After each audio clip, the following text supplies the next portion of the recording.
Thank you. I'm thrilled to be here. A couple of quick points by way of introduction.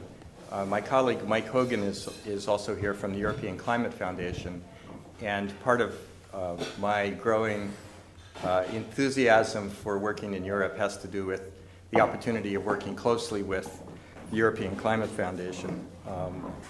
So we're going to be, even though I am historically based in the United States and have done some international work, a fair amount of international work in China and Brazil, what I'm looking forward to is learning a lot from you all about opportunities to manage carbon more effectively in Europe.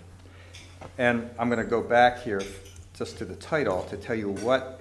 Oh, let's see if it works. Nope, it goes forward. Well, let's see if there we go. The title of this talk is about carbon revenue recycling to lower costs and accelerate emission reductions. And that's a big mouthful. So I'm really going to be talking about a story from the United States, really, about the opportunity to link the newly emerging carbon markets worldwide with, as a revenue stream for investments in low-carbon solutions to our problems. And so that's why we're using the term carbon revenue recycling, because carbon revenues are going to be a huge new flow of capital in many economies. And we have this opportunity to marry this flow of capital to the solutions that actually accelerate the point of creating carbon markets in the first place. That's the simple message. And my message to you is that even though politically that seems like it might be a hard thing to do, we have to look for ways to accomplish it if we want to accomplish the goals that carbon cap and trade and carbon markets are set up for in the first place. So that's about RAP and about, I should note that the Regulatory Assistance Project with which I work is a nonprofit that, it's not a consulting firm, it's more like a think tank, and we advise governments. That's all we do. We're a nonprofit that is supported by foundations and some international agencies like the World Bank and Asian Development Bank, things like that, and also by the U.S. Department of Energy and EPA. Lately, I've begun all my talks about climate change by talking about China. It's hard not to. As I said, we've been working in China for the past 7 years. And I took this picture of these wonderful children in Yunnan province, and I use it as my screensaver these days, actually, because it just reminds me that any solutions that we're trying to design for North America or for Europe have to be taken with the fact in mind that there are, I said 2 billion villagers. If you count India, China, and the rest of the developing world, it's a larger number. Children like these whose families are consuming far less energy than we are, emitting far less carbon than we are per capita, and are going to affect every decision that we make in two ways. First is their impact on global emissions is growing and is, over the next coming generations, going to be enormous. And secondly, their demand for fossil fuels and energy and resources generally is going to be affecting the prices of everything that we buy, everything that we think about when we try to come up with solutions for our own energy problems. So we need to come up with solutions that accept and acknowledge and work with that reality. This chart I also use in presentations in the United States because Americans tend to believe that it's all the Chinese, it's all the fault of those Chinese. And they need to be reminded that on an historic basis, on a cumulative basis, emissions from the United States, which are represented by that tall plume of smoke, this is cumulative emissions since 1950, dwarfs, in fact, emissions from China and India. And this is a sort of a graphic acknowledgement of what Chinese and Indian officials tell us all the time, which is,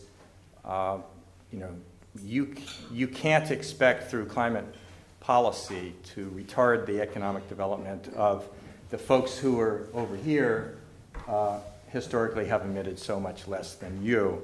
You have to come up with a better solution than that. I think Europeans have a better understanding of this than Americans. So here's the theme of my talk today.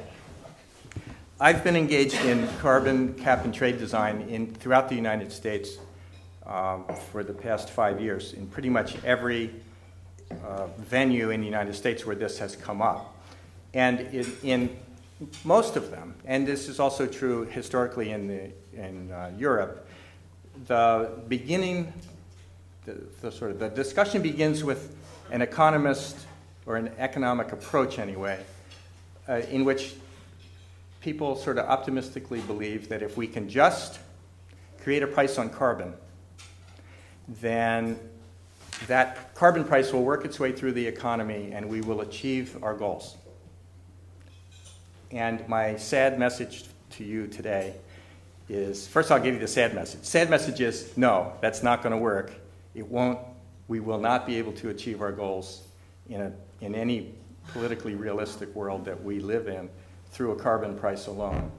And the good news, however, is that we have other tools in our toolbox besides carbon prices, and we got to get those tools out and get them out and use them. And that's this point here that we need a portfolio-based policy menu in addition to a carbon cap and a carbon price in order to get what we need.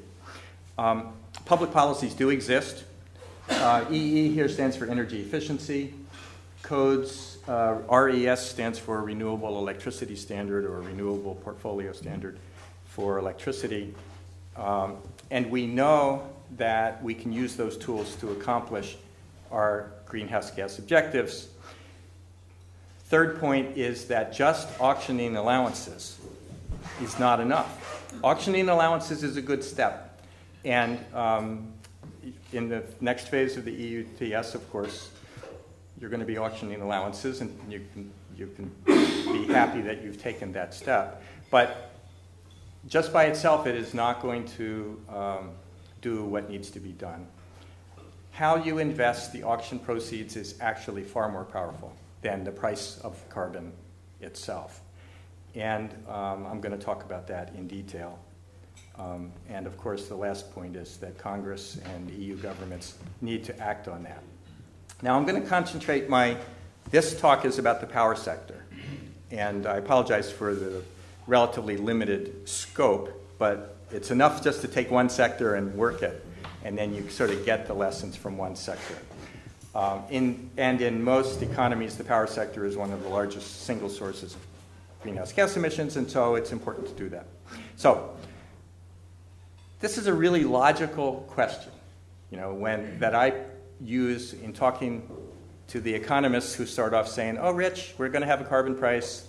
The market will solve our problems. Go away. And so my response to that is to say, well, okay, let's think about it really logically. Where are the sector reductions going to come from?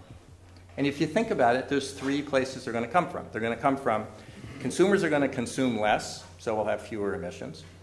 You take the existing fleet of power plants and change what runs on a daily basis. That's called redispatch.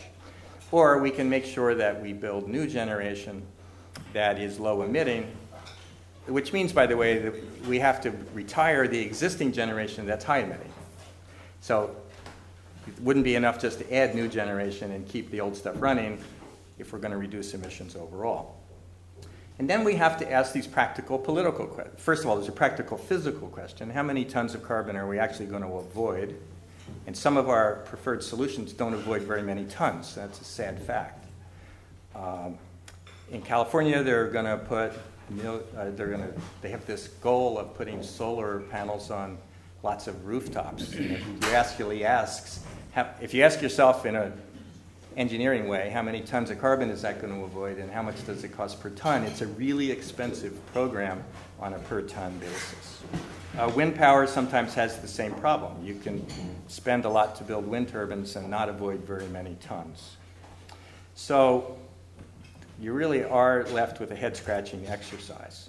Now I'm going to deal with I've just said there's three possibilities: reduce consumption, redispatch, or change the new stuff that gets built. Question: will a carbon price through an auction, through the EUTS, or a US model, will it accomplish those three goals? Here's the problems. Just raising prices to consumers will not reduce very much carbon. I use this cartoon from, there's a lot of cartoons like this in the United States where the customer is saying, I'm mad, I hate the fact that the price of gas is going up, but he's still fueling up his SUV. And the price elasticity of demand for electricity is even smaller than the price elasticity of demand for gasoline. And it is very hard to get significant reductions in electric consumption by raising electric rates, whether by carbon prices or any other technique. Now, second, this is a harder one. Well, the reply might be, but if we have a carbon price and we inject a carbon price into the wholesale power markets in a liberalized market, such as you have, and such as we have in about half of the United States, we can, in essence, put a carbon tax on generators, and won't that change the dispatch? That is, change what power plants get turned on a daily basis. And the sad answer is, in most power systems, that the change in dispatch is very small. Now, this is a complicated chart in a way, but I just want to show you how it would work in most power systems. In most power systems, and this is true for a competitive liberalized market, the plants that are dispatched in order of their marginal costs. That is, the cost to turn the plant on for the next hour is what determines what's going to run.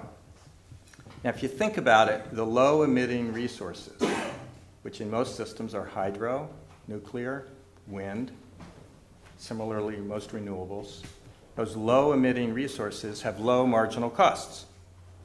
They're already running. Whenever they can run, they run. And on this chart, those are these green bubbles down here.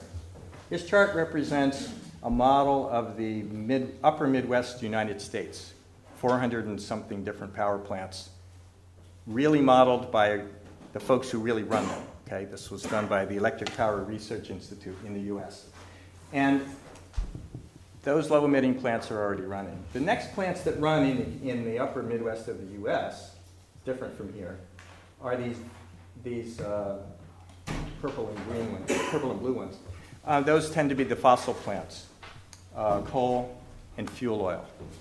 And they run because they have low marginal costs. Coal is cheap, gas is expensive, so you turn on your coal plants before you turn on your gas plants. Pretty obvious. As demand grows here from 20,000 megawatts up to 120,000 megawatts, plant after plant after plant gets turned on. Then finally you start turning on some natural gas plants to balance the system. And so the question would be, how high does the carbon price have to be before you turn off a coal plant and turn on a gas plant? Or turn off a nuclear plant? Well, you wouldn't want to turn off a nuclear plant, let's say. Turn on a nuclear plant, turn off a coal plant. The point is that if you raise the price of fossil fuels, represented by raising the price from here to here through a carbon tax, you don't change the dispatch very much at all. Now, in this system, EPRI calculated that you could double the price of electricity at wholesale and reduce emissions only 4%. The reason is that up here, way up here at the very end, at the very margin, some plant will switch. Some plant that's slightly more efficient will replace a plant that's less efficient. But you've doubled the price of electricity to your consumers, and you've only reduced emissions 4%. that's the challenge that you face when you have an existing fleet of power plants. And this is true throughout Europe as well as in the US. So, but things are even worse from a consumer point of view. And I want to talk about the impact on consumers when this happens. When you raise the clearing price of power in a wholesale power market, every megawatt hour sold is going to receive that higher price, which means consumers, in this instance, go back, the consumers are going to pay this increased price on every megawatt hour sold, which means that these low-emitting plants down here and these coal plants are going to receive higher income in those hours because the price went up. Okay, so you've raised the price that every generator receives. You've only changed emissions a little bit, and consumers have paid a lot more and gotten very little. In the biggest power pool in the United States, which serves the middle Atlantic states and out to the Midwest, called PJM, calculated that a $20 or $25 a ton carbon charge would actually cost, even though the price of carbon was only $20 or $25, people would say, oh, well, we can live with that. The cost to consumers would be $850 to $1,000 for every ton that was actually reduced as a result of that carbon charge. There's no politician in America that would vote for that system if they knew what they were doing. And they will wake up to it at some point. So that's a really challenging situation for anybody who's relying on a carbon price to change the dispatch of the power grid. I'm going to skip through this one, but this chart here just shows you the same thing happening, where you raise the clearing price of power in the market, and you end up just increasing the prices paid to all generators. In the US, or in any system that's got a large nuclear fleet, the nuclear generators just walk away with buckets of money because the clearing price went up. Their costs didn't go up at all. All right, well, how about our hope that if we impose a carbon charge, that we're going to get new generators will be built and they'll be cleaner than the existing fleet, or cleaner than what we would have built anyway. And here, there's a little more hope that carbon charges would actually cause you to build cleaner plants rather than the dirtiest possible plants. But it's a pretty expensive proposition. And there are a lot cheaper ways to get those cleaner plants to be built. A renewable portfolio standard, or renewable electricity standard, is actually a really smart public policy because it just mandates that these facilities be built, this generation happen, and they're essentially shoved in at the bottom of the bid stack. Instead of trying to ask the question, how high must we raise prices in order to get a wind developer to build a wind farm in the market, right? Relying purely on the market. How high must we raise prices for any other form of renewables? It's a pretty high clearing price before a developer is going to say, oh, I'm going to rely on that clearing price, and that's going to motivate me.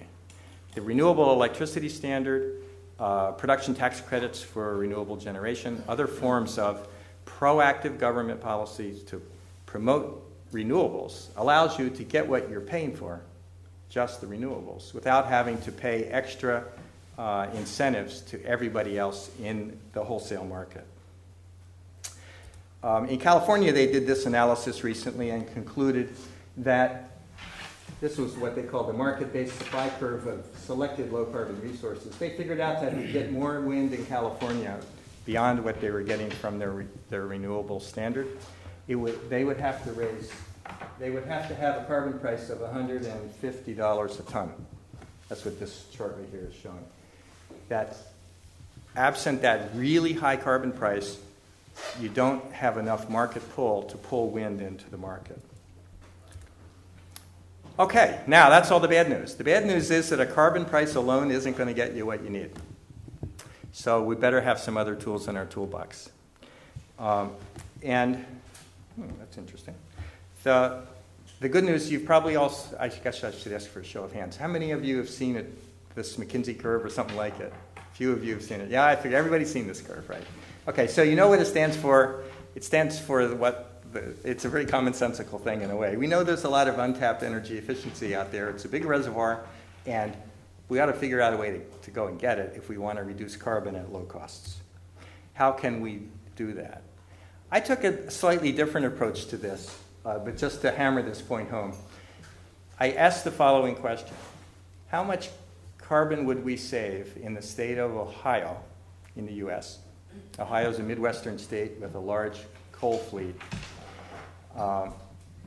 If we raised rates this chart's 3%. You can do it at any rate increase you want. If you raised rates 3%, how many tons of carbon would you save? And there is some price elasticity of demand. Consumers will buy less if you raise rates a little bit. And so that's represented by this wedge here. Over a 20-year period up to 2026, we could avoid this many tons. In this case, it was 1,500 million tons. It wasn't very many. It wasn't a very big fraction of total emissions. And then we asked a different question. What if we raised rates 3%? But we took the 3% and we went out and bought energy efficiency with the money. We deployed programs to buy energy efficiency the way we know how to do it, actually through hundreds of utility programs in the US. Energy efficiency costs about 3 cents US per kilowatt hour. You can save a kilowatt hour for 3 cents. So if you take the revenue and you buy efficiency, well, it turns out that this is how many tons you would save, this entire wedge, both wedges together, if you actually strategically invest the revenue. And it turns out, depending on the time period you want to choose, but you're saving 7 to 10 to 12 times more carbon per consumer dollar spent if you buy efficiency. Now, sometimes when I make statements like that and say, well, let's just go buy a lot of efficiency, people say, yeah, well, that's great for the low-hanging fruit. But after you've gotten rid of the low-hanging fruit, efficiency is really expensive, isn't it? Well, it turns out that there are economies of scale in the purchase of energy efficiency, just as there are in many other things, and that you can, with well-designed programs, actually see the cost of efficiency, cost of acquired efficiency going down as the depth of your programs increases.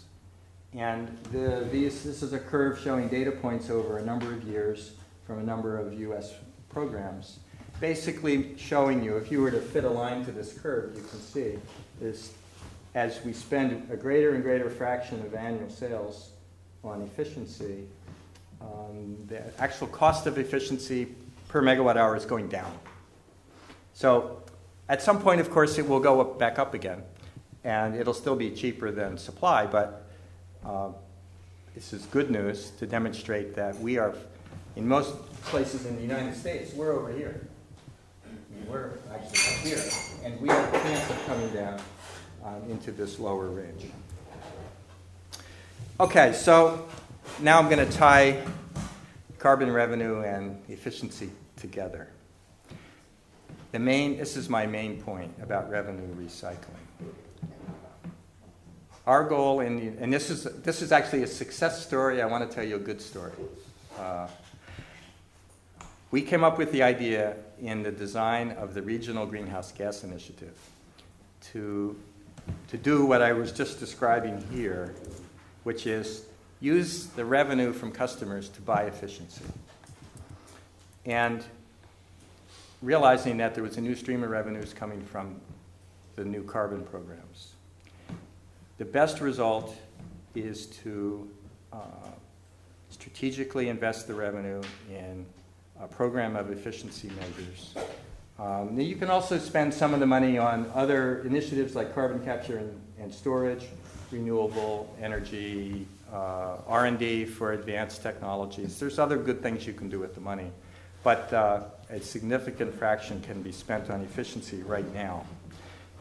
And that will accelerate progress in reducing greenhouse gas emissions. The success story comes from the Regional Greenhouse Gas Initiative, which is a 10-state region in the northeastern United States. It's a modest program, but it illustrates the point. The program was launched by the governors of those states to reduce emissions by 10% by 2018. And, you know, this is a small part of the United States in a way, but it's non-trivial. I just looked at the numbers, the population numbers, to give you an idea of how big are these places. It's the equivalent of, what have I got here, Belgium, Sweden, Austria, Denmark, Switzerland, and Ireland, all put together. So it's a big enough region to have lots of lessons. We have recently held the 4th auction of carbon allowances in the RGGI region. And we are devoting a very large fraction of those revenues from the auction to energy efficiency throughout all 10 states. Now, how did we get people to do this? We did this by modeling the results. We showed the governors that if we would reinvest the carbon revenues in energy efficiency, carbon credit prices would drop because there'd be less demand for carbon because demand is down. The need for new fossil capacity, this was a very conservative study. It showed capacity dropping 33%. It's actually going to be bigger than that. Customer bills actually go down. I mean, governors could not believe that we were selling them a carbon program that was going to impose a new cap and trade regime. And the result at the end of the day would be that average customer bills in the region would actually be lower after the program than before. And across all classes, industrial, commercial, and residential. And we were convinced that if we were even more aggressive, we could save even more. When we started talking about this, I will confess, people sort of thought we were nuts. Air regulators had never heard of anything like this, selling the allowances and investing the money in energy efficiency. They hadn't been done. The folks in the treasuries were thinking, well, why would we want to do that? If we're going to sell allowances, why don't we put the money in the treasury? We had to convince people that it was a lot smarter to invest the money in efficiency. And somewhat amazingly, these decisions had to be taken in every individual state. So 10 governors, 10 energy regulators, 10 legislatures had to be involved. And separately in all 10 states, they decided to do it. 90% of allowances across the region are going to be auctioned, and about 80% of the proceeds are going to be devoted to customer benefit, principally through energy efficiency. So we've got roughly 70% of the revenues going now to energy efficiency, which is enabling us to double or triple spending on efficiency throughout that 10-state region. Vermont was the first state to enact legislation to do this, and I just put the language on here to give you an idea of what the Vermont legislature came to understand, that they're focusing on maximum long-term benefit to consumers, especially benefits from accelerated and sustained investments in efficiency. They mandated that our energy regulator devote 100% of the carbon revenues to investments in efficiency. And we wanted to keep the money out of the Treasury, so we accomplished this by allocating the allowances to a trustee who could then sell them and invest the proceeds. Now I'm going to close by mentioning U.S. federal legislation because this idea has now been taken to Congress. And there really are 2 points in the federal legislation. The first is that, as I mentioned earlier, we are not going to accomplish our carbon goals just by having a price on carbon. And you need a suite of policies which I call portfolio up policies. Energy efficiency performance standards, energy efficiency obligations, such as some European countries have, renewable portfolio standards, etc. Second, you need to auction allowances, which a lesson we learned, by the way, by looking at the early phases of the EUTS and concluding that we had a chance to learn from your experience and begin with an auction. And second, and third, to devote the revenues to end-use efficiency. The fourth measure here about a performance basis is a little more fancier version of the same thing. I was asked to give you some news about what's happening in the U.S. Congress right now, and I'll close with that. The leading bill in Congress right now is called ACES, the American Clean Energy and Security Act of 2009. Has a long name, and the bill is even longer. It's 900 pages long last time I looked at it. It's an amazing piece of legislation. It's like, it gives you headaches just to think about some of this stuff. But the positive version is, the positive news is we have a new Congress. We have a president who really believes that we should solve this problem. And we have a bill that's actually worth passing. And I'm increasingly optimistic about its prospects. It is an economy-wide cap and trade. The last version I saw, this is in negotiation right now. In fact, there's going to be a new negotiated release this afternoon, which I think will weaken these numbers a bit. But the goal in the committee draft was 17% reduction by 2020 and 83% by 2050. A renewable portfolio standard of 20%, better appliance and lighting standards, and so forth. Now, will it pass? I think that with compromises, some of which will come out today, passage is likely this year. It's hard to speak for the Senate. The U.S. Senate, if you just look at a map of the U.S. Senate and count Republican senators and coal state senators, and you realize it's a long road to go to get passage through the Senate. But it is possible next year. And what happens in Copenhagen might create some incentives for the U.S. Senate to pass it. If a deal comes out of Copenhagen with China and India playing a positive role, it'll make it increasingly hard for the U.S. Senate to say no. Here's the really positive news from my point of view. Allocations for efficiency. Allocations of allowance value for efficiency are included in this bill in a very significant way. Among all allowances, around 10% of allowance values is being given to states and cities to run efficiency programs. Now, we're expecting the allowance market to be at least $100 billion a year. So every percentage is at least $1 billion a year. So significant money here. Power sector allowances are given directly to local distribution companies. They're not going to go to the Treasury. They're going to go to the LDCs. So we're going to have entities out in the world, in every state, with allowances to sell. And so state policy, state regulation, state laws can ensure that when those allowances are sold, the money could be put into low-carbon investments, including efficiency. Gas allowances are given to gas local distribution companies, and there's a federal mandate that at least a third of the money is spent on energy efficiency. And then there are some really subtle points about how you work with these formulas over time to make sure efficiency continues to be promoted. Now, that experience of taking an idea from one place, seeing how persuasive it can be in 10 different legislatures, taking it to Congress and seeing how persuasive it can be in a pretty difficult environment in the U.S. Congress, makes me think that there should be potential for a similar approach in various places in Europe.